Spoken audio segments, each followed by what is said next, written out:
Okay, so with this introduction, I'd like to come to my last subject, how to stop a train. So you design the train with powerful bulky system. You design the train with light structure, aerodynamic to create the speed, but you had to stop it. Otherwise, it's not safe. And you have to be safely or reliable. You need a safe and reliable system to stop it. And it would be best if it's also energy efficient. Okay, so this is something what need the challenge to the braking system. For the propulsion system, we just talk about it. We mainly discuss on the mechanical side design of the bogie for today. We didn't discuss the electrical side, which is the motor design of the bogie, which we will actually is in another subject, which is I try to put it in the power system. The power system of a high-speed rail, which is the power, how you supply the power from the pantograph to the motor, and how to make it become a high-powered power system. We will talk about in other session.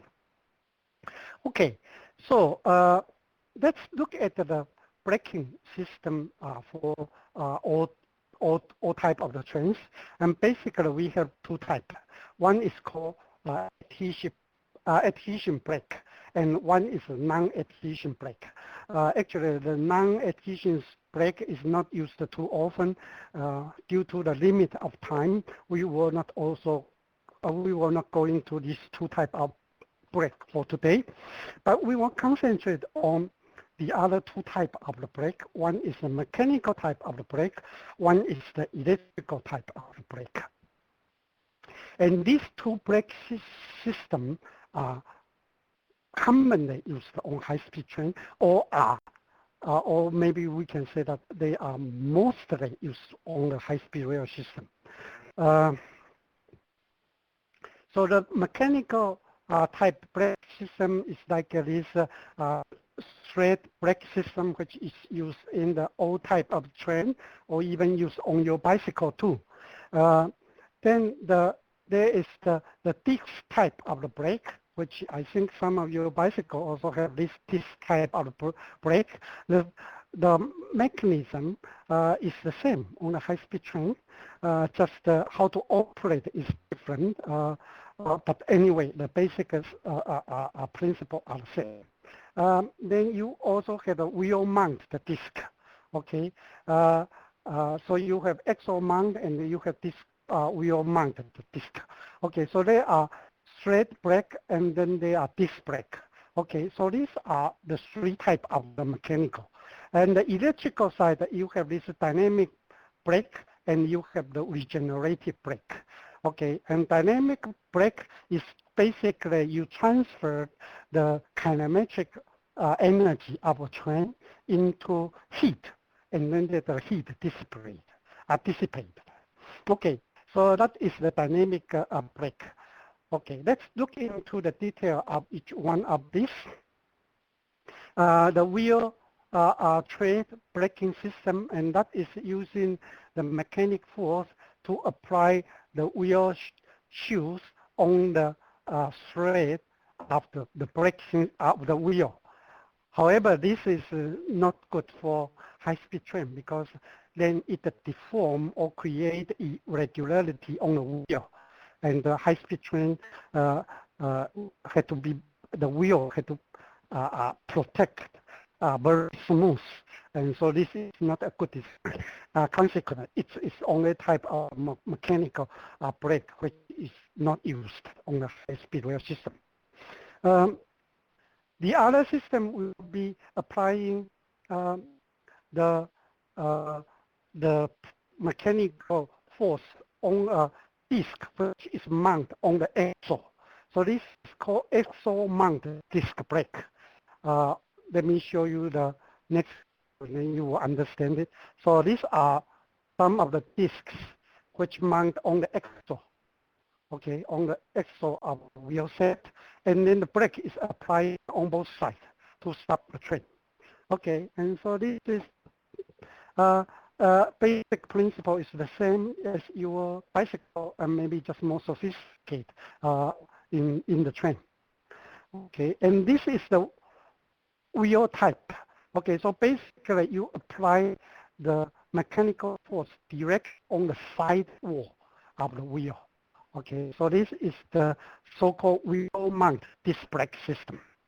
Okay, and then let me show you a picture. Okay, and this is a mechanical brake which is applying the pressure on the wheel set. Okay, and so this also can be used. Okay, so these are the mechanical type of the braking system. And then the electrical type of the braking system basically is you have this motor which is created, you have a motor which is created the forward motion to the train, but during the braking, this motor will reverse the current, and so the kinetic energy of the train will go through resistance, a resistor, and then resistor will create heat, and the heat will dissipate. And so the kinetic energy of the train will be dissipated through the dynamic, will be dissipated through the heat. Another way of doing it is to use this current, which is produced by the motor through the kinetic energy of the train, and to make it become a current which can provide back to the system and not becoming the regeneration. Okay, becoming a regeneration system. Okay, so let's look at this one. This one is a dynamic brake, which when the wheel is moving forward, then when you want to brake it, then this braking set, dynamic brake set, will create a electronic, a magnetic field inside this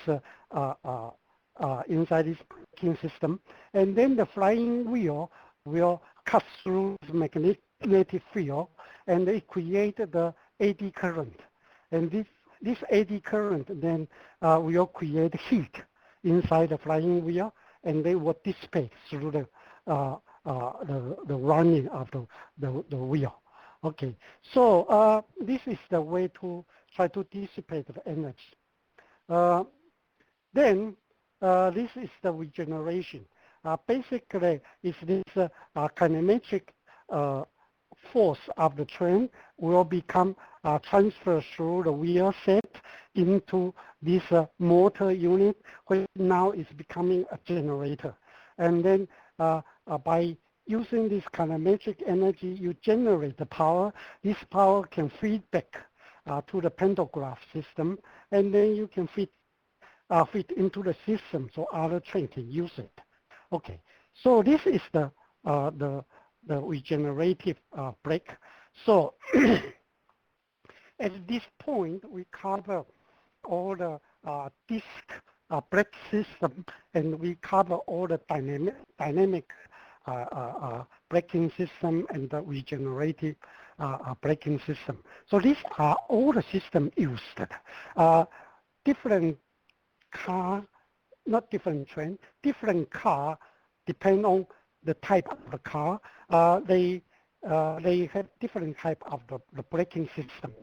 And all these are connected to the driving cabinet. However, it is not operated by the driver directly, because he cannot handle so many brakes at the same time. So these all connect to a console, a control unit, which is called brake control unit. this brake control unit will calculate all the information about the train. For instance, how many people is on the train, and so how much weight is the total train, and what is the power required to reduce the train, and how fast the speed has to be reduced. And then from there, you can calculate which braking system to use. Okay, so this control unit will try to optimize the application of all these braking system, which is we just introduced. Okay, and so through this brake controlling system, which you can try to optimize the braking system. Okay, so that is the design of the braking system. So I pretty much cover the subject I want to talk about it for today.